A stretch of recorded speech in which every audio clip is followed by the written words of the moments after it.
Pivot TV. I'm Doug King, staff lawyer at Pivot Legal Society, and today we're going to talk a little bit about proactive policing.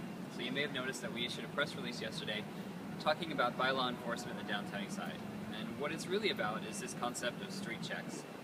What is a street check? Well, in North American cities we've seen it classified or called different things.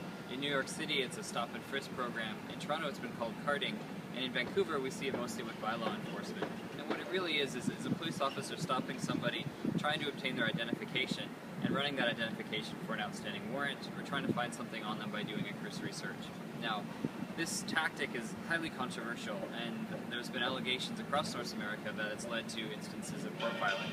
Mostly racial profiling, but as we see here in Vancouver, it can also be profiling based on social condition, or the fact that you may live in one neighborhood versus another. And what we've tried to do this week is highlight the fact that in Vancouver, predominantly bylaw enforcement has happened in the downtown Eastside. Over 75% of jaywalking tickets, over 95% of street vending and obstruction of sidewalk tickets have been given out in one specific neighborhood, just 4 or 5 city blocks. Whereas other neighborhoods in the city, like Dunbar Southlands and Kerrisdale, have received almost no enforcement whatsoever. And really what we're trying to highlight here is this question: is this really about bylaw enforcement, or is it about street checks?